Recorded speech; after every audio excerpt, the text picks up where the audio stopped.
Buenas tardes, mi nombre es Iván de Jesús Barón Zamudio, estudiante de la licenciatura de Filosofía y Ciencias Sociales, y voy a ser el moderador de este evento.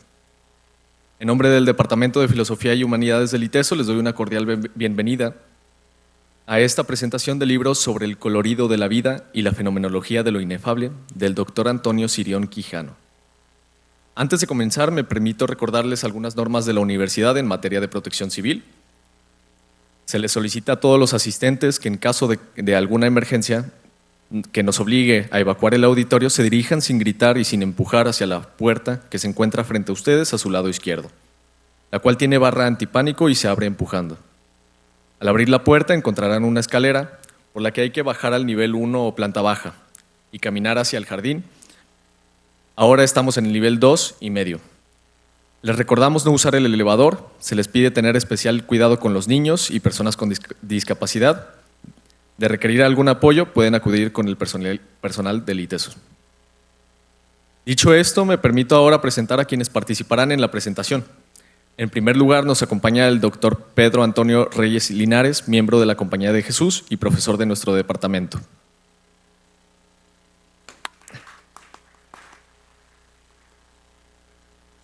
Igualmente está con nosotros el doctor José Pedro Arriaga Arroyo, quien también es profesor de nuestro departamento. Y por supuesto, nos es muy grata la presencia del propio autor del libro, el doctor Antonio Sirión Quijano.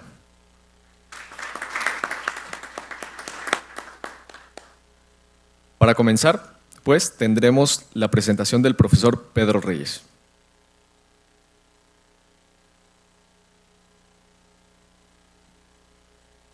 Buenas tardes a todas, a todos, y qué gusto poder compartir este espacio.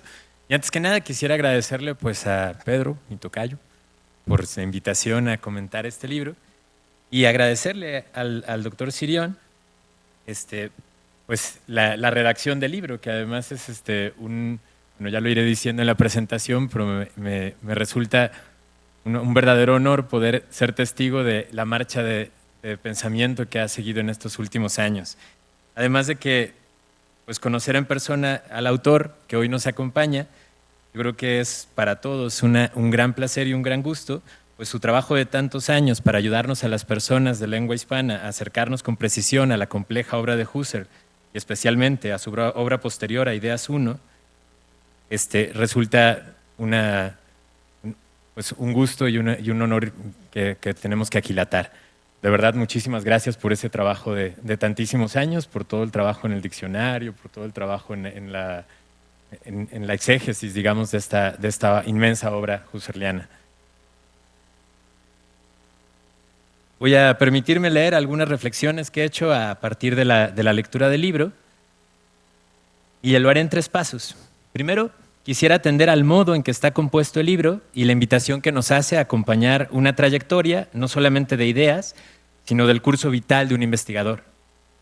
En segundo lugar, quisiera hacer notar en ese camino el esfuerzo de fidelidad a la obra husserliana, que no descuida el diálogo con otros autores, muchos intérpretes, pero también algunos que parecerían alejarse de la interpretación husserliana más ortodoxa y llevarla por otros derroteros más propios. Y en tercer lugar, quisiera destacar lo que el libro presenta como un resultado de este camino, pero que parece abrir, como muchas veces sucede en la fenomenología, un nuevo horizonte o una nueva situación de la pregunta que genera nuevas preguntas y anuncia, por tanto, lo inacabado del esfuerzo y la solicitud del investigador. No solamente del que hoy nos acompaña como autor de este libro, sino también es una invitación a posibles otros investigadores, otras personas que puedan adentrarse en este mismo campo problemático que se va desbrozando a lo largo de las páginas de este libro sobre el colorido de la vida y la fenomenología de lo inefable. Voy entonces al primer punto. El libro del doctor Sirión parte desde su presentación de una honesta confesión. Es el resultado de la edición de varios textos, muchos de ellos escritos para diversos eventos de investigación e intercambios en la disciplina, siguiendo un criterio cronológico. Y esto tiene una virtud particular, que los lectores, por lo menos yo, podemos agradecer. Porque es difícil mirar a un investigador en marcha. Zubiri habla de la razón como una marcha que se esfuerza por obtener esquirlas de claridad en medio de la realidad, y creo que eso es precisamente lo que se cumple en esta colección de textos. Y es que no son meramente textos que están reunidos por ser todos del mismo autor, sino que son textos que van desnudando la marcha del autor y nos van presentando su desarrollo, su camino. Cada uno de los textos nos hace descubrir el problema que los vincula a todos, ese que se expresa con la metáfora del colorido. Ella misma, una creación del Dr. Sirión para dar unidad a diversas vías y recursos que Husserl usó para sus propias descripciones, para poder abordar el problema que le mantenía en vilo, pero pues de esto hablaré en el siguiente apartado. Es este problema el que va guiando, es la cosa misma que se podría decir, y como dice el Dr. Sirión, no son solo las cosas mismas, sino la experiencia de las cosas en su propia vida. Así que el camino que nos presenta es su propia experiencia también como investigador, por lo menos en un aspecto y en un problema particular que al parecer lo ha traído pensando durante un buen trecho de la vida. Así, el libro se convierte en la confesión de esa experiencia y de lo que ella ha dado a pensar. Una experiencia que nos insta a mirar a nosotros, lectores, también con el Dr. Sirión, los diferentes ingredientes que podemos leer en ella, el modo en que se va dando su despliegue, el arreglo estructural que encuentran y, más en definitiva, cómo esa experiencia nos mantiene a nosotros presos en ella, como tomados por su colorido, para descubrirle su sentido único, el que nos está hablando de lo suyo, de lo propio, aunque no podamos expresarlo sino con sentidos parciales, encerrados en esa singularidad radical y que nos dan solamente el límite de su escorzo. Así, el colorido, que intenta señalar precisamente la singularidad de la experiencia, así lo he comprendido en la lectura, es lo que constantemente es sondeado en cada uno de los textos que el Dr. Sirión nos presenta. Precisamente como testigos de ese esfuerzo de mantenerse sondeando, buscando, tratando de dar la palabra a esa singularidad, aunque sepa que lo dicho no será más que una indicación de lo que todavía queda por decir. Y además, todavía en la forma en la que me encuentro las páginas de este libro, el arreglo cronológico que la autora decidió dar a los textos nos permite adivinar también otro fenómeno singular. El autor está ciertamente prendado por su problema, aprendido en él y seducido por los diferentes matices que se le van desplegando conforme lo sondea, pero no puede dedicarse exclusivamente a él. Hay otras necesidades, otras urgencias, otros conceptos y diálogos que atender, que podrían desviar de esa atención dedicada al problema que nos tiene seducidos. Pero en la seducción, que es tal vez otra manera de expresar la fuerza de esa singularidad que sondeamos, todas estas necesidades, urgencias, diálogos y conceptos pueden ser convertidos en posibilidad para volver una y otra vez a lo que interesa. Estoy pensando en la sensación que me dejó el capítulo dedicado al focusing, que de pronto me pareció se alejaba del problema, pero luego vuelve a él en una forma muy rica y provechosa en el conjunto. Así, esto que podría parecer distracción no son rodeos, y mucho menos estorbos, sino las circunstancias de la vida se convierten entonces en oportunidades para mirar el mismo problema desde nuevos matices y formas que tal vez no habríamos explorado si no hubiera jugado un rol esa contingencia de estar habitando un mundo que nos insta a pensar desde una multitud de circunstancias que no están bajo nuestro control. Y como así es que vivimos siempre, y esas son las quejas típicas de quienes queremos o quieren dedicar su tiempo a la investigación, da esperanza ver cómo se reconduce una y otra vez la investigación a lo que verdaderamente nos concierne, nos interesa, nos tiene prendados desde todos esos distintos derroteros. Esa fidelidad creativa es también de agradecer al Dr. Sirión, porque en esa actitud que no renuncia a su carácter de participante en la complejidad de estos mundos que habitamos, está uno de los secretos, me parece, de la verdadera investigación. Pensaba un poco en esto, en los que están haciendo trabajos, digamos, de fin de grado, cosas así, que pues la queja típica es que no tengo tiempo, ¿no? Porque otras cosas me ocupan. Bueno, pues sí, siempre te van a ocupar otras cosas, pero la fuerza que tiene el problema que te mantiene, digamos, seducido es precisamente lo que te hace volver desde esos distintos lugares a mirarlo y encontrar tal vez nuevos matices que no hubieras pensado si no hubieras estado así. Es de esa fidelidad al problema, de esa fidelidad a la cosa misma, de la que quería hablar en segundo lugar, porque es tal vez el principal mérito que este libro tiene. Para todas las personas que quieren acercarse a la obra de Husserl desde diferentes esquinas, de diferentes formas, este libro es sin duda un acompañante importante y singular. Hay una fidelidad a Husserl, a Edmund Husserl, no solamente por una especie de homenaje al fundador de la fenomenología, sino porque verdaderamente lo encuentra perspicaz y potente para responder con su análisis a las cosas en las experiencias que el doctor encuentra fundamentales. Y esto convierte a la fidelidad en algo muy interesante, porque no se trata meramente de ser fiel a un autor o a una escuela, sino hacer patente que esa fidelidad tiene una raíz más profunda, que se expresa en aquel dicho atribuido a Aristóteles de ser amigo de Platón, pero todavía más de la verdad. Sí, la fidelidad primera es a la verdad y a su correlato, la evidencia. Esta se la debo a mi tocayo, de comentario. O podríamos decir a la singularidad de la experiencia que nos tiene prendidos en ella, prendados de lo que en ella se despliega y seducidos por lo que todavía anuncia desde su mudez, que no es la mera falta de lenguaje, sino un carácter de inefabilidad, como reconoce desde los primeros textos el doctor Sirión.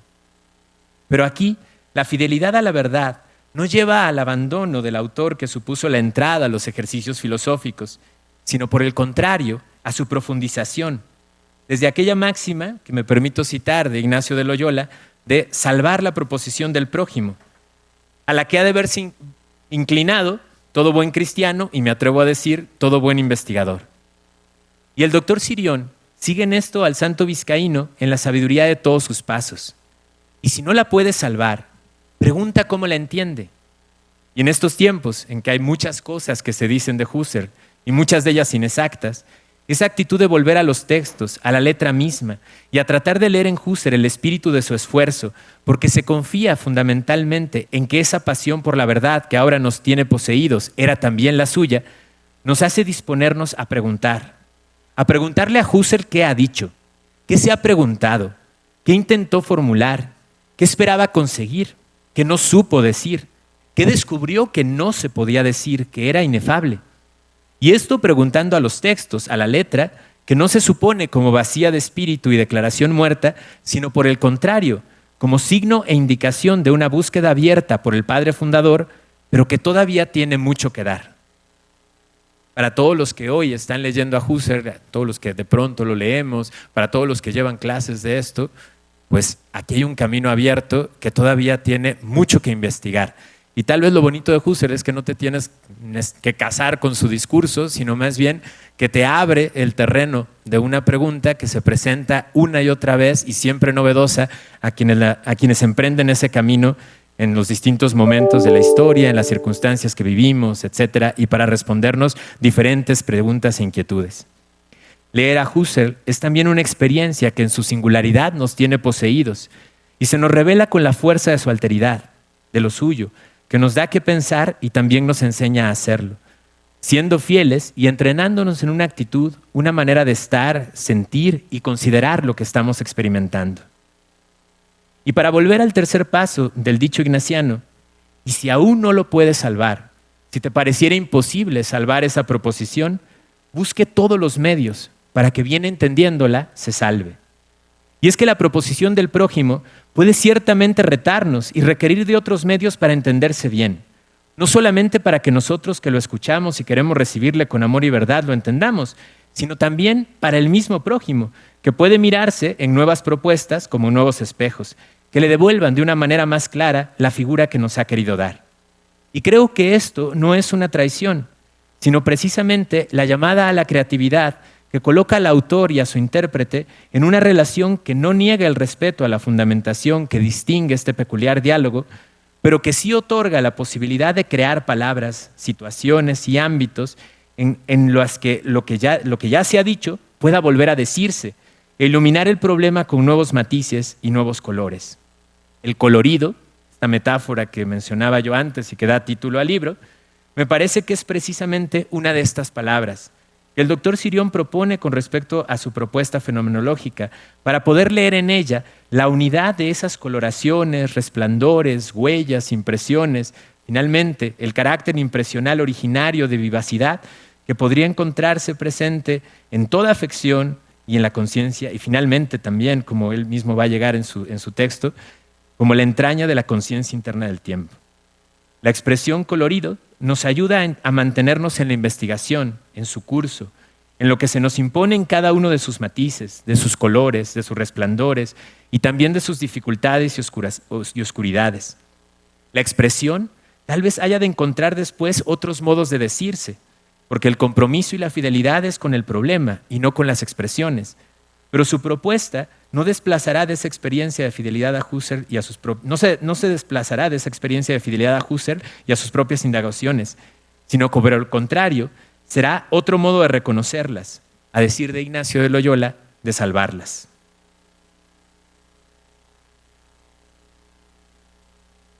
Y utilizo aquí la expresión salvar, no meramente porque sea el vocabulario propio de Loyola, a quien tengo, y no por obvias razones, respeto y devoción, sino porque creo que devela también una dimensión más en la singularidad de esta experiencia de investigación que el doctor Sirión ha querido emprender y que nos obsequia ahora con generosidad.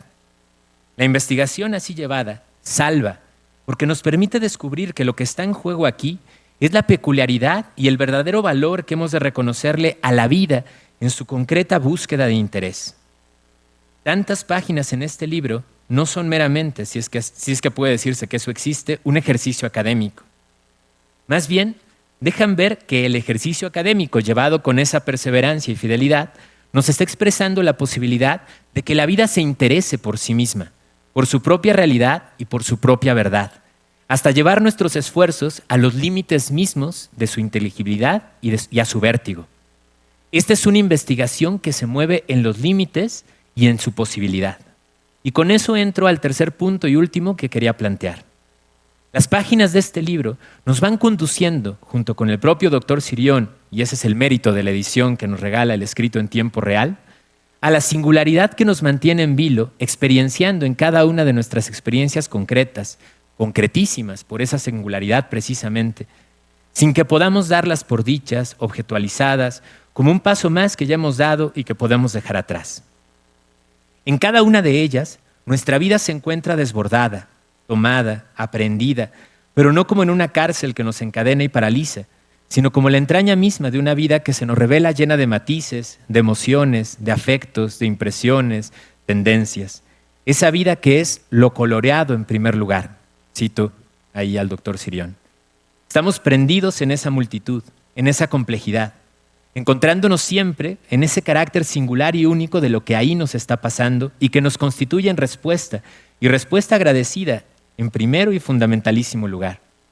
De ahí puede venir lo que sea, lo que nuestra vida quiera y pueda dar, pero siempre será sostenidos en esa singularidad rica, exuberante, desbordante, aunque pueda no cumplir con las expectativas o necesidades que mi estructura orgánica, la de mis deseos o la social pudiese requerir o buscar.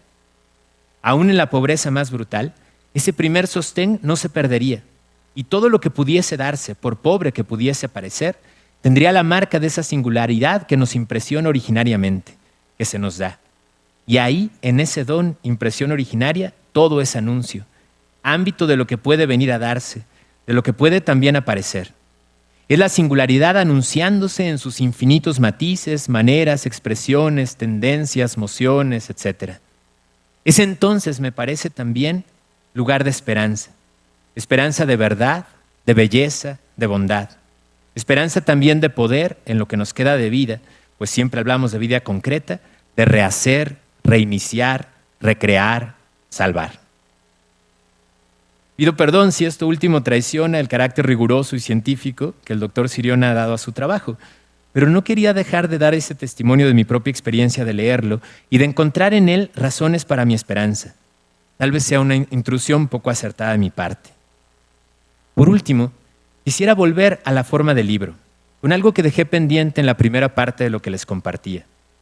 El libro hace evidente, al editar actos de comunicación a lo largo de un buen trecho de años de la vida del doctor Sirión, el carácter intersubjetivo de la empresa fenomenológica que se ha emprendido.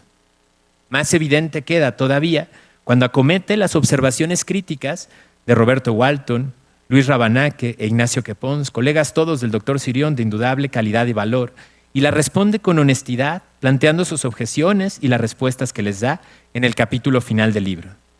Y con esto, ¿qué final? El libro se convierte en el anuncio de otros, suyos o de otras personas, de ustedes tal vez. Pues este diálogo, primero implícito y luego explícito, hace también presente el esfuerzo que vive el autor para aclarar su propio intento.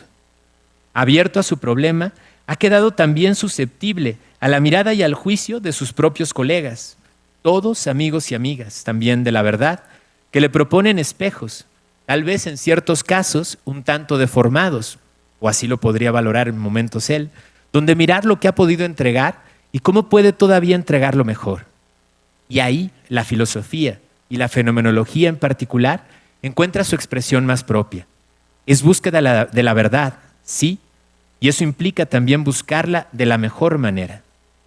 Es el rigor que Husserl defendía como una característica absolutamente propia y condición sine qua non para la investigación que proponía.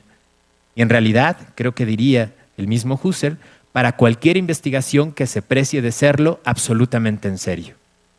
Ese rigor que liga la investigación con el bien, con lo mejor, que se convierte en la intimidad que guía desde el fondo no solo el intento del investigador individual, sino de toda la comunidad que se acerca a escucharlo y a tomar sus palabras tan totalmente en serio que puede dialogar con él, rebatir, corregir o buscar otros caminos.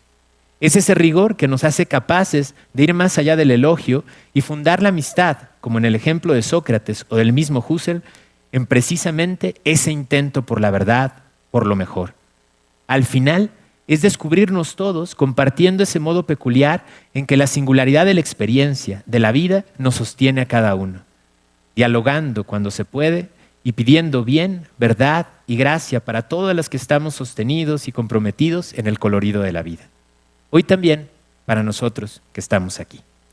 Pues muchísimas gracias, doctor Sirión, por el libro. Ha sido un placer leerlo.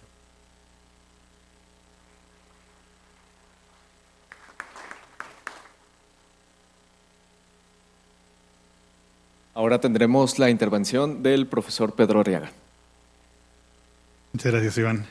Bueno, yo escribí algo para ceñirme a ello y espero que sea el caso, porque como saben, siempre tengo notas, siempre tengo escritos, pero suelo no atenerme tanto. Pero en fin, comienzo de inmediato. Y comienzo diciendo que para mí, obviamente es un gran gusto y, como decía mi tocayo, un honor poder presentar este libro el día de hoy. Como muchos de ustedes saben, mi trabajo de investigación se marca en la fenomenología husserliana. Bueno, quizá no todos lo sepan, pero muchos sí. Lo que quizá se conoce menos es que en gran medida mi interpretación del pensamiento de Husserl está influenciada de manera decisiva por el trabajo del profesor Antonio Sirión. Varias son las ideas que he tomado del profesor Sirión y que con el paso del tiempo he hecho mías.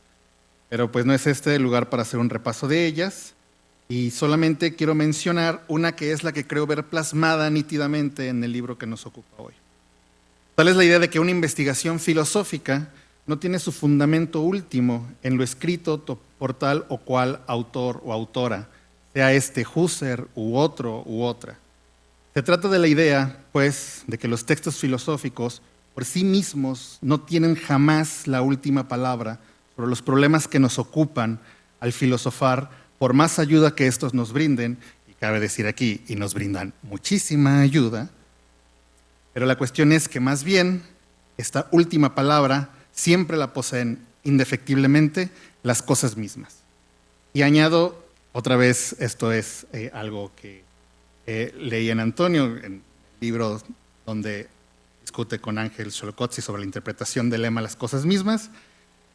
Se debe atender, pues, a las cosas mismas que son propias de la fenomenología husserliana. En verdad creo que esta lección está presente en todo el recorrido que se realiza sobre el colorido de la vida y la fenomenología de lo inefable. Permítanme dar algunos ejemplos de esto siguiendo los primeros capítulos, así como el último, pues creo que este capítulo final realmente confirma lo que estoy aquí intentando precisar. No hablo de todo el libro, cabe decirlo, pues también para no spoilearlo demasiado y que ustedes puedan ahí explorarlo y lleven gratas sorpresas. Y por supuesto, lo que yo voy a decir del libro no es lo único que está en el libro, hay muchas más cosas, pero esto es lo que yo quería compartir con ustedes hoy. Vamos a ello. En el primer capítulo, El sentido sin el lenguaje y la tarea de la fenomenología, el profesor Sirión comenta una frase de Husserl recordada por Merleau-Ponty. La frase dice: es la experiencia muda aún lo que se trata de llevar a la expresión de su propio sentido. En esta frase, Merleau-Ponty ve expresada una tarea a realizar, y cito aquí a Merleau-Ponty: se trata de llevar la experiencia muda aún a expresar su propio sentido, entre el sentido de las cosas y la palabra filosófica. El profesor Sirión, tras dar cuenta del contexto de la frase de Husserl, y esto es constante, siempre hay un apoyo textual fundamental que siempre aclara, señala que lo que está en juego en este pasaje es la idea de que la fenomenología solo puede comenzar en la experiencia plena, la cual, sin ningún problema, puede ser perfectamente muda, por decirlo así. A partir de esta idea, el profesor Antonio señala lo que considera una tesis filosófica errada. Y aquí tengo que decir que no puedo estar más de acuerdo con él, y esa es otra de las cosas que también me he hecho propias, ¿no? Es la afirmación de la tesis de que solo hay sentido en el lenguaje, como si una experiencia muda, pero con sentido, fuera una cosa inconcebible. Pero el asunto es que el caso es todo lo contrario, y más aún esto se puede mostrar. Así, el profesor Sirión escribe, y lo cito: esta independencia del sentido del significado respecto del lenguaje no es una afirmación metafísica y tampoco una afirmación psicológica, es una constatación fenomenológica. Y a partir de aquí, permítase esta expresión, vamos dejando un poco a Husserl, o mejor dicho, sus textos, para hacer lo que él mismo insistía que debíamos hacer: reflexionar sobre nuestra experiencia, poner especial atención en nuestras vivencias, y aquí se nota pues que no solamente hay un apoyo textual, sino un apoyo reflexivo, fenomenológico, pausado, y que resulta ser fundamental a lo largo del libro.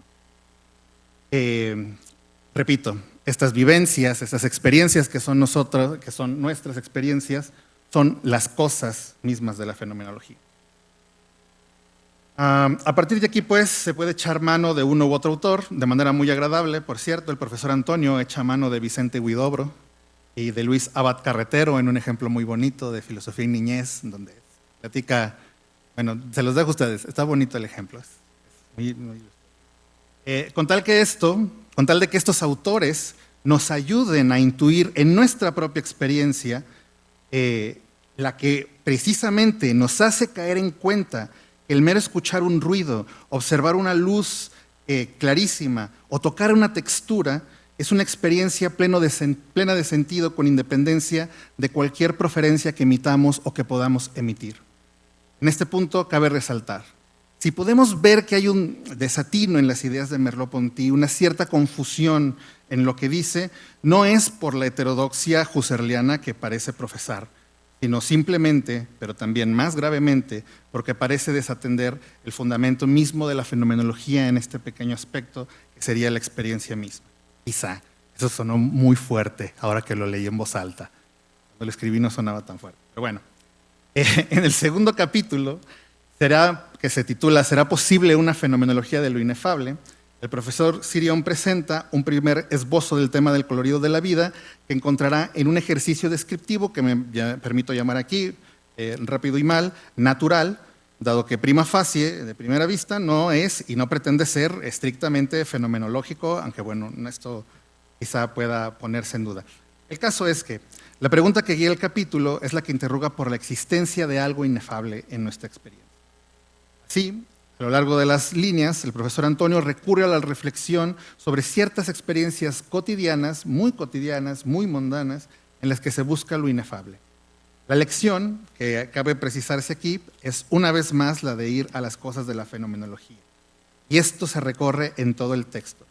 Y desde el principio ya pide la colaboración de los y las lectoras para dejar fuera de funcionamiento, por lo menos en ese momento, en esa necesidad de mostrar un aspecto de la experiencia, los conceptos y categorías filosóficas preconcebidos en pos de una observación atenta de las vivencias. pues considera este recurso inmediato, este recurso de ir a las categorías filosóficas que yo sé, con las que trabajo, con las que siempre tengo a disposición, pues algo que podría entorpecer observar la experiencia. Y que, por cierto, menciona también con mucho tino otra vez, creo yo, esta necesidad de inmediatamente de ir a categorías conocidas, luego se la transmitimos a los alumnos, incluido yo, es algo que puede llegar a ser, en cierta manera, un obstáculo.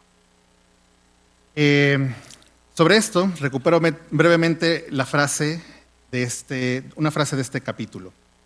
Todos cargamos, escribe el profesor Sirión, desde luego con nuestra cultura libresca, y detrás de lo que les voy a decir también hay libros, pero desde luego la disyuntiva no es leer o no leer, sino hacer o no hacer el intento de ver y pensar por uno mismo.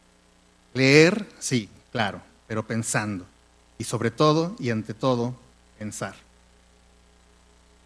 Y si a descripciones y ejemplos intuitivos y concretos vamos, el capítulo 3 sobre el colorido de la vida, ensayo de caracterización preliminar, despliega un esfuerzo considerable en asir justamente el fenómeno, el colorido de la vida, y lo establece en esta parte del libro como un fenómeno de la afectividad, aunque esta caracterización se enmendará posteriormente. De este capítulo señalo que, atendiendo primero a nuestra experiencia, se nos presenta el hecho incuestionable de que los afectos también se intuyen, y se intuyen con tanta patencia como una percepción visual nítida o como la sensación de una cortadura en la yema de los dedos. Esta patencia, por otra parte, muestra sus rendimientos en este capítulo, donde se dan ya ciertas condiciones que resultarán claves para determinar con precisión el fenómeno del colorido de la vida, como lo es el hecho de su aquecer en la esfera de la experiencia de aquello que se da solo para mí, o como lo llama Husserl, la esfera de lo propio. En el capítulo 4, no voy a recordar todos, tranquilos, son algunos, es un teaser. El profesor Sirión expone una relación, como el título lo indica, entre el focusing, que es lo que también mencionaba mi tocayo, y la fenomenología.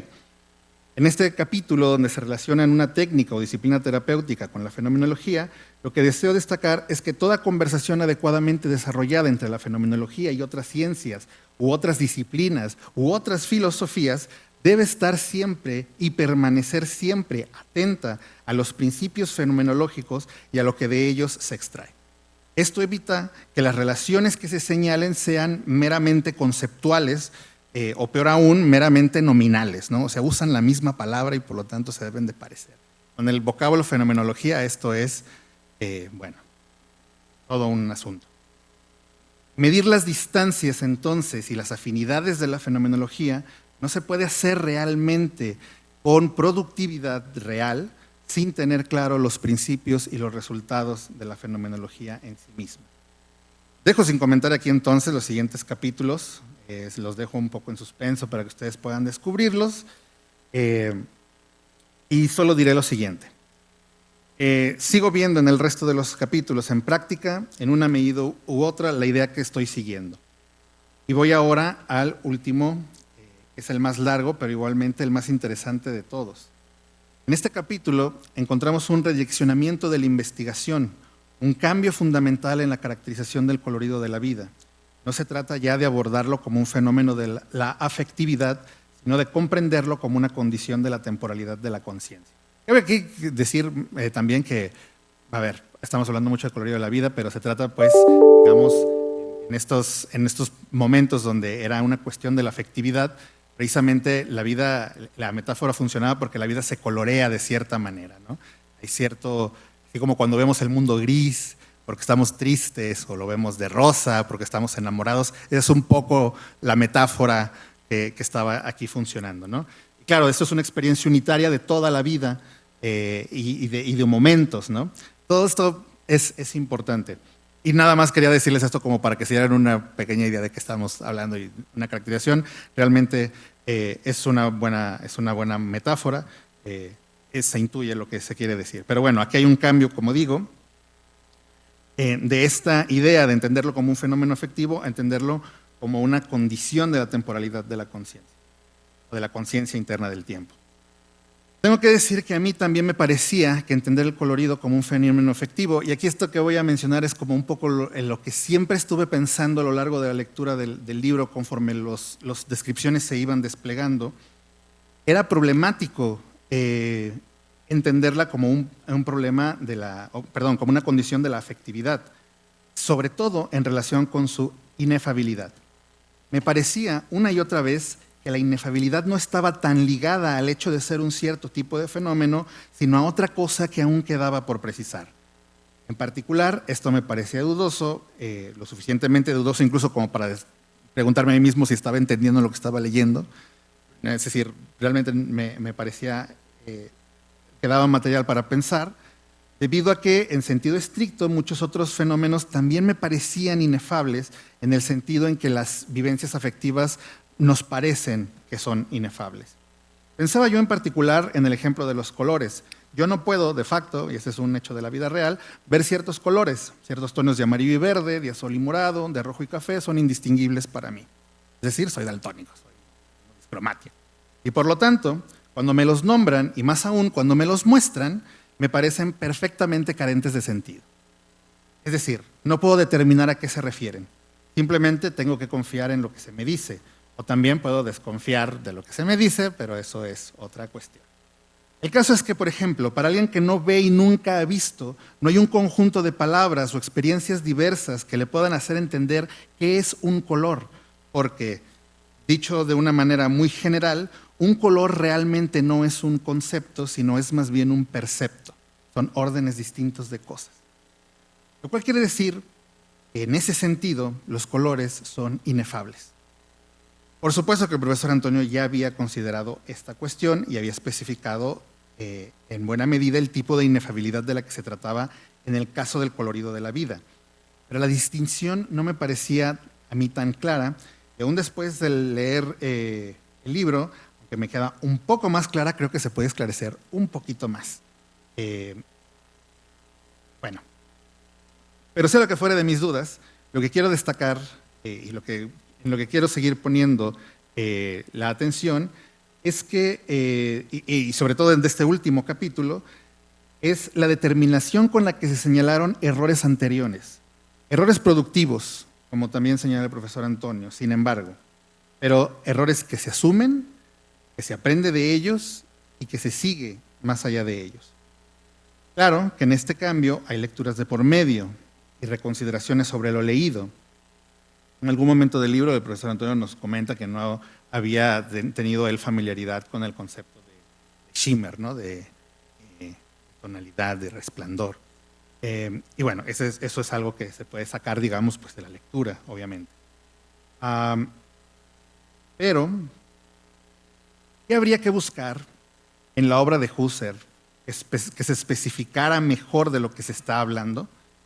Solo una asombrosa coincidencia en la que Husserl mismo se refiriera precisamente justo a ese fenómeno que exploraba el profesor Antonio, podría explicar algo así como el viraje desde un pivote, digamos, estrictamente bibliográfico. Sin embargo, creo que es patente, porque también se menciona en el libro, que en la exposición, en efecto, hay lecturas, hay conversaciones con colegas, muy instructivas también, por cierto, como ejemplos de intercambios productivos filosóficamente, de los cuales de verdad que creo que pueden aprender, pero sobre todo hay una reflexión pausada, cuidadosa, cultivada a lo largo de los años, cuya base reside en la determinación de la legalidad de lo dicho a través de una reflexión en las vivencias. Esto es lo que yo realmente veo marcado. Hay un ámbito reflexivo que está ahí presente en todo el texto, ¿no? Bueno, no quiero extenderme muchísimo más, así que quisiera cerrar con los siguientes puntos. Primero, el libro sobre el colorido de la vida y la fenomenología de lo inefable debe verse como un ejemplo de buena investigación filosófica en el sentido de que tomó sus tiempos y sus precauciones para desarrollarse. No pertenece, pues, a esas obras filosóficas hechas al vapor para satisfacer las exigencias administrativas y circunstanciales de nuestro entorno. Segundo, el libro es también un resultado de investigación valioso. Una pieza de filosofía mexicana, latinoamericana y también de filosofía sin más, está a la altura de cualquier desarrollo de otras latitudes del mundo y cuyo valor precisamente reside, insisto, en que es una búsqueda filosófica genuina. Tercero, este texto es un ejemplo claro, por la vía de los hechos, de la posibilidad de la fenomenología rigurosa. Y esto me parece pues la lección. De precisamente, ese tipo de fenomenología que nos convoca a desarrollarla en un trabajo, yo aquí voy a utilizar el adjetivo, ni modo, me van a disculpar, científico y comunitario, que busca por todas partes la claridad última. Espero yo realmente que algunos de ustedes se sientan interpelados a la lectura del texto, pero también interpelados, como yo me siento, para sumarse a esa tarea de la exploración fenomenológica de la que este libro es un valiosísimo ejemplo. Muchas gracias.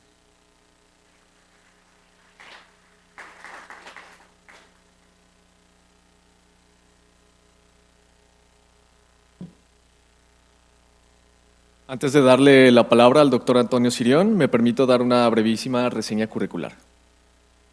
El doctor Sirión es licenciado, maestro y doctor en filosofía por la Universidad Autónoma de México. Fungió como profesor en dicha universidad, así como en la Universidad Michoacana de San Nicolás de Hidalgo. Ha coordinado diversos proyectos como el Diccionario Husserl, el Glosario Guía para traducir a Husserl y la edición de las obras completas de José Gauss. Ha realizado traducciones de la obra de Husserl, tales como la Conferencia de París, el artículo de la Enciclopedia Británica, el segundo tomo de las ideas relativas a una fenomenología pura y a una filosofía fenomenológica, y una refundición del primer tomo de la misma obra, entre otras. Igualmente, ha publicado diversos artículos como sobre el propósito original de la filosofía en Husserl y la situación de la fenomenología contemporánea en América Latina. Finalmente, el doctor Sirión ha publicado los libros Historia de la Fenomenología en México, El sentido de la filosofía, Estudios sobre José Gauss y este mismo año el libro que nos ocupa hoy, sobre el colorido de la vida y la fenomenología de lo inefable. Doy ahora sí la palabra al doctor Sirión.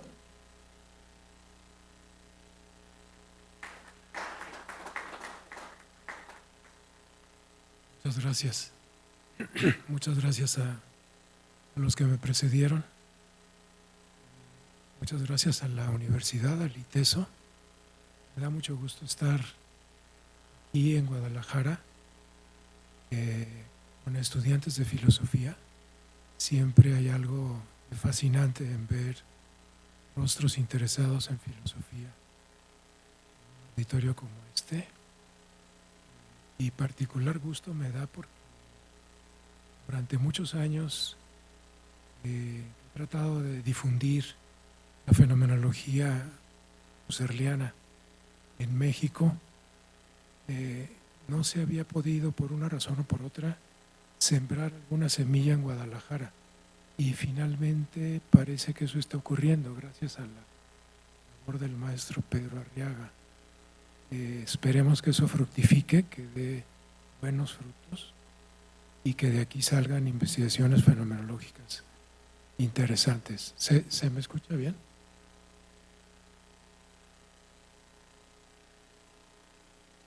Es que el tono de voz de mi voz es muy bajo y necesito a fuerzas el micrófono, y si se desvía uno un poquito se deja de oír. Bueno, entonces estoy muy contento por todo eso y muchas gracias por la invitación. Y ahora, ¿qué les puedo decir? Decía en sus últimas palabras Pedro Arriaga que esperaba que se sintieran interpelados por este libro, por esta investigación, la investigación que se refleja y se expresa en el libro. Yo les doy simplemente una razón más para que se sientan interpelados, y es más o menos la misma razón, la misma que Husserl le expresa en las últimas palabras de un texto que escribió como epílogo a ese primer libro de las ideas relativas a una fenomenología pura de una filosofía fenomenológica. Es el libro de título escabroso, como decía José Gauss. No es cierto, fue Eduardo Nicol el que decía el escabroso título. Bueno, al final de ese epílogo, Husserl se refiere al estudiante de filosofía, justamente al estudiante que está iniciándose en la filosofía y que ve ante sí una cantidad de escuelas filosóficas, de tendencias, de corrientes, y se siente desesperado por no saber qué camino tomar, qué camino elegir. Y eso es algo que se puede constatar en nuestros días en México. Yo lo constaté durante mi carrera de filosofía en la UNAM. Siempre había una suerte de crisis, si no en el primero, en el segundo año de la carrera de filosofía, donde uno no sabe todavía qué elegir y ve ante sí un mare magnum de corrientes, de autores, de libros, de obras, y no sabe cuál elegir. Y Husserl se refiere en palabras muy interesantes que no voy a leer. Aquí se refiere al estudiante a esta situación y le dice que no tiene en realidad de dónde elegir, porque ninguna de las otras corrientes, ninguna de las tendencias filosóficas se ha cuidado verdaderamente de estar libre de prejuicios, de estar libre de presupuestos y de iniciar una investigación fijándose en lo único que vale la pena fijarse, que es la propia experiencia. Y le dice a ese estudiante de filosofía: cuando conozcas esta obra que aquí te ofrezco, que él está hablando de sus ideas relativas a una fenomenología pura y una filosofía fenomenológica, que fue la primera introducción a la fenomenología que presentó de manera formal, le dice: cuando te enfrentes a la fenomenología te darás cuenta de que allí, y lo dice en un terminajo, una expresión latina de Cicerón, no, de Horacio, le dice: tua res aquitur.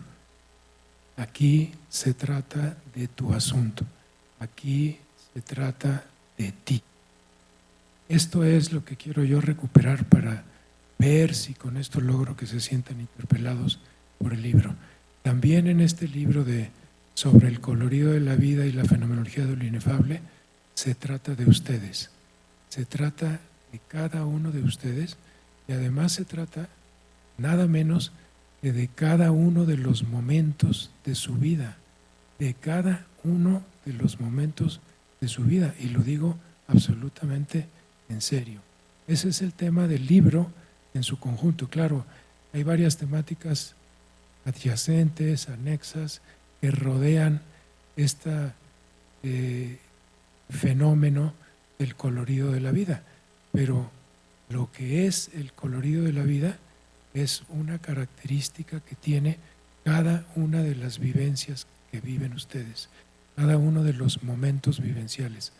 Ahora le llamo momento vivencial a lo que es la vivencia plena de cada momento, y le llamo elemento vivencial a todos los rasgos, factores, características, notas, momentos que cada momento vivencial tiene, que son de diferente índole y que son de una complejidad realmente inabarcable. Hay factores de todo tipo, factores judicativos, perceptivos, factores afectivos, factores volitivos y factores de los horizontes de la conciencia, factores de las sedimentaciones, de las tipificaciones, de las habitualidades. En fin, un momento vivencial es algo complejísimo que es simplemente imposible de traer en su complejidad, en su singularidad.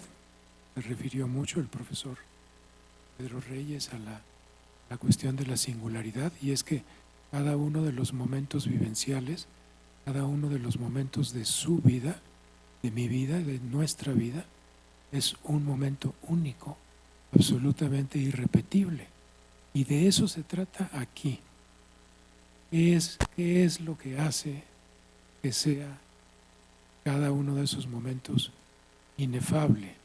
Porque no se trata de una inefabilidad como se trata en muchos otros textos de filosofía. Ustedes los habrán visto o los podrán ver si los buscan. La inefabilidad se trata de muchas maneras, pero se trata de inefabilidades como si se tratara de una experiencia muy extraordinaria, muy especial, que se tiene por excepción en algunos momentos privilegiados, epifanías que vive uno, etc. Aquí no se trata de eso. Aquí se trata de la inefabilidad de cada uno de los momentos de su vida. Quiero decir, la vida tal como se vive, tal como la viven en cada uno de sus momentos, y no necesitan estos momentos ser momentos especiales, son los momentos estos, los que están viviendo ahora, los que vivieron antes de entrar aquí, los que vivieron cuando estaban en la mañana en su casa, levantándose, desayunando, saliendo para venir acá, etc. Cada uno de esos momentos es absolutamente inefable.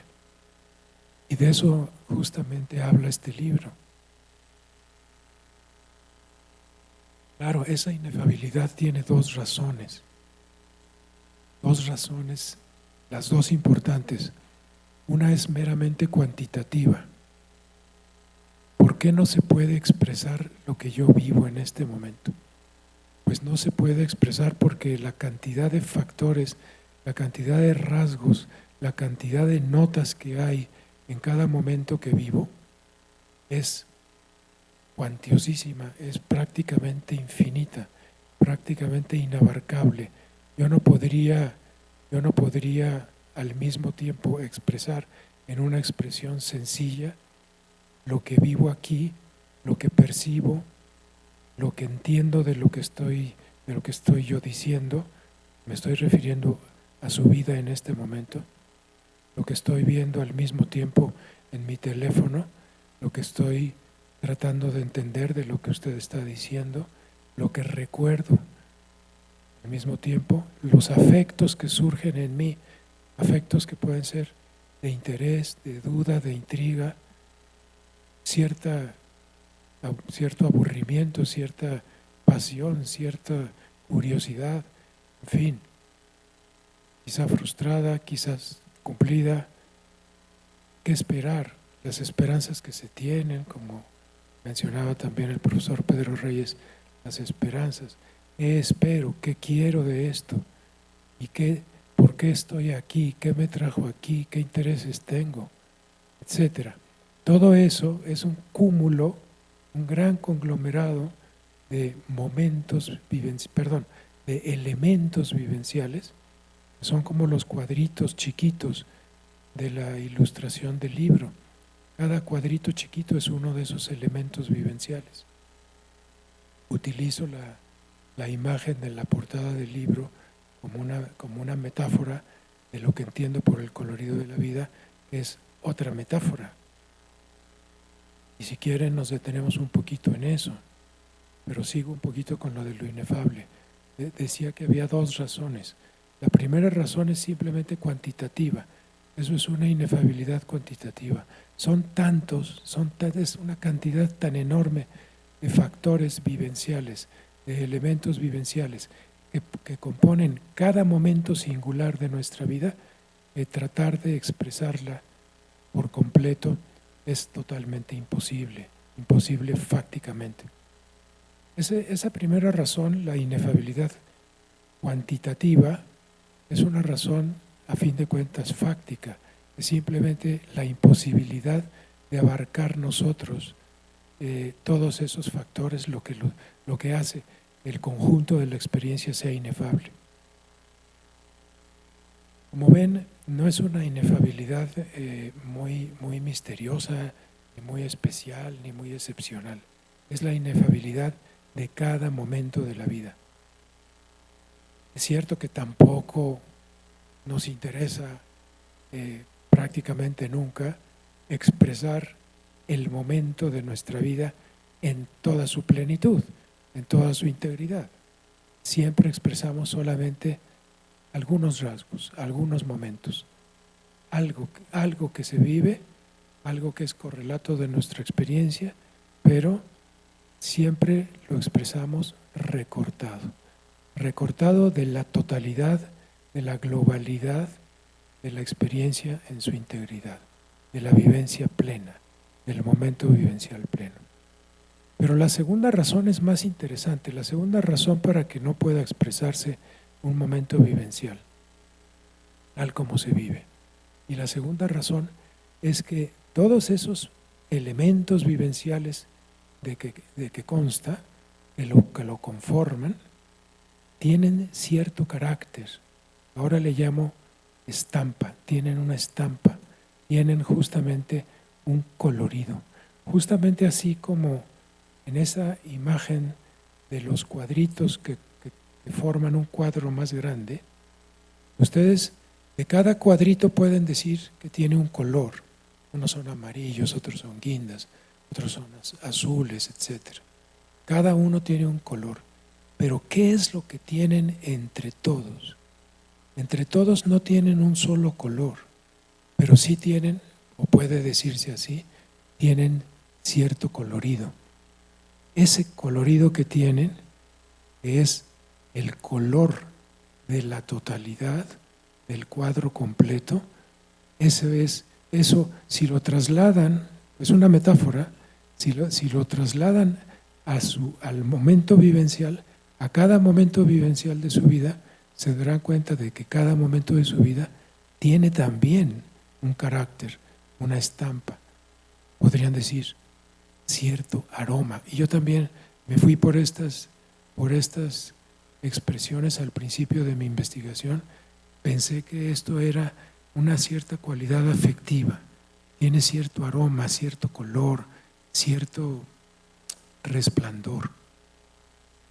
Después me convencí de que aunque los resplandores afectivos, los aromas afectivos están siempre presentes en cada momento vivencial y tienen un papel importantísimo, muy destacado en cada momento de la vida, los afectos.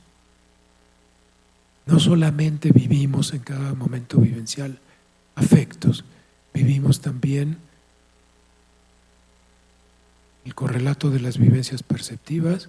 Estamos en un lugar, estamos en un entorno, da la casualidad de que esto es un auditorio que tiene sillas, que tienen respaldos de tela color guinda con cierto diseño y asientos grises, que por lo menos desde aquí se ven grises, cuando están abiertos se ven guindas, y tenemos una iluminación muy potente y un equipo de sonido muy adecuado para la ocasión, y tenemos, en fin, este auditorio, aquí estamos aquí en este auditorio y después saldremos de él, y a lo mejor ya nos surge salir de él, a lo mejor ya nos aburrimos. Bueno, pues ese aburrimiento es parte también del momento, igual que el hecho de estar aquí en el auditorio. Estamos aquí en el auditorio interesados, aburridos, cansados, animados, entusiasmados. Algo de eso está jugándose aquí. Algo de eso se está jugando en cada una de sus vidas y en cada uno de los momentos que están viviendo ahora, que están un poquito influenciados, un poquito propiciados por las palabras que yo estoy diciendo. El momento en que nos hablaba el profesor Sirión en ese auditorio. Bueno, ustedes después recordarán este momento ya cuando estén platicándoselo a otras personas en su casa o a otros amigos que no vinieron. Y entonces se darán cuenta, porque en el descubrimiento de los coloridos siempre se da un cotejo entre el colorido pasado y el colorido presente, se darán cuenta de cuál era el colorido que tenía este momento para ustedes en este momento. Y ese colorido es absolutamente singular, porque aunque estamos todos en el mismo auditorio, y estamos todos bajo las mismas luces, y estamos todos viviendo la misma hora, en la misma ciudad de Guadalajara, en la misma universidad ITESO, con las mismas personas enfrente, escuchando la misma voz, a pesar de eso, unos están vestidos de una manera y otros de otra, unos tienen unas preocupaciones y otros otra. A uno se le enfermó la mamá ayer, o se le enfermó el perro, o se quemó las manos, o tuvo un accidente su hermana, o en fin, viven en una colonia, otros viven en otra, unos tienen unos amigos, otros otra, unos tienen una carrera, otros tienen otra carrera, unos van muy adelantados en sus estudios, otros no tanto. En fin, cada vida y cada momento singular de cada uno de ustedes tiene su propia configuración, su propia conformación, composición de elementos vivenciales que hacen que ese momento vivencial sea absolutamente único. Bueno, de eso se trata aquí. Como ven, se trata aquí de ustedes, se trata de cada uno de ustedes y se trata de cada uno de los momentos de su vida. Y este libro quiere ser, y esa es la razón por la que lo hice, porque yo había ido escribiendo estos artículos, pues por distintas motivaciones, motivado por las distintas ocasiones en que escribí esto, para distintos momentos, eventos académicos, etcétera, pero no los había pensado escribir para formar un libro. Entre paréntesis diré, los libros ahora normalmente se hacen empezando como no se debe empezar los libros. Se piensa escribir el libro y después se escribe. Dice, vamos a hacer un evento académico y reunimos las ponencias y publicamos el libro. Bueno, Nietzsche decía que los buenos libros tienen que primero escribirse y ya después publicarse, cuando el libro se da uno cuenta de que está hecho, y no hacer el libro para publicarlo. Cierro el paréntesis. Pues dio la casualidad de que fue un libro hecho así, que no se escribió para ser publicado, salvo el último de los capítulos, que era algo que no estaba publicado antes. Es el único texto que es inédito porque es nuevo para el libro y es el capítulo más largo, pero todos los demás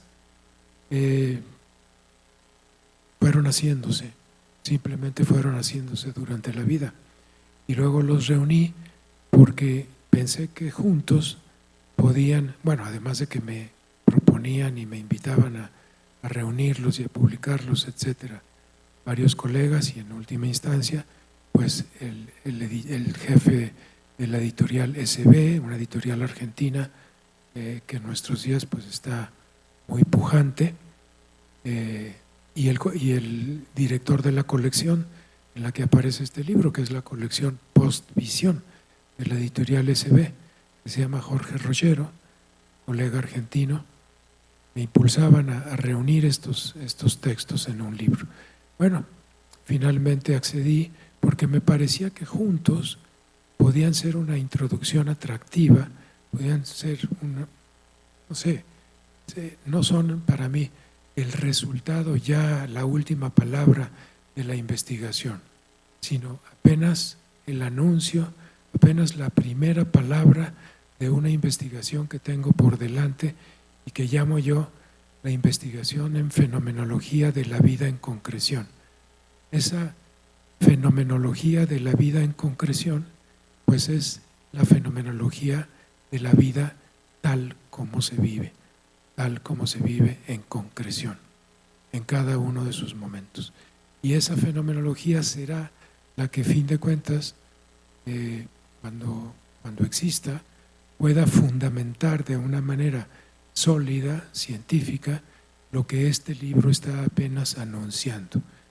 Y lo que anuncia este libro es simplemente que cada uno de los momentos que vivimos tiene un colorido, tiene una estampa, tiene un carácter propio, irrepetible, único, singular y principalísimamente inefable. Y creo que con eso puedo terminar por mi parte, a menos que ustedes tengan alguna pregunta o alguna duda por mi parte, y si hay tiempo, yo estaría dispuesto a responderles. Muchas gracias por su atención.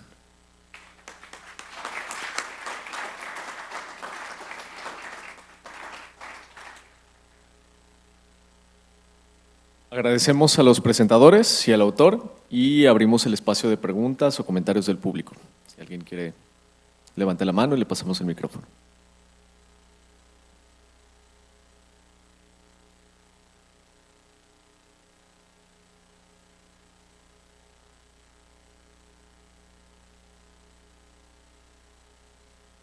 Ya se dieron cuenta, creo, de que hay algunos ejemplares del libro aquí.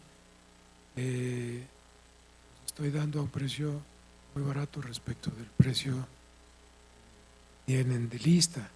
Son 340 pesos, yo aquí se los estoy dando a 200 pesos.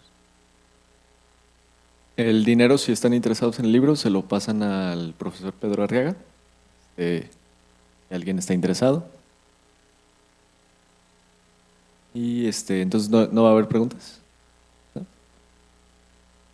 Bueno. Decir que todo está clarísimo. Bueno, con esta última respuesta damos por finalizada nuestra presentación y los invitamos a una pequeña convivencia fuera del auditorio. Y pues muchas gracias por su asistencia.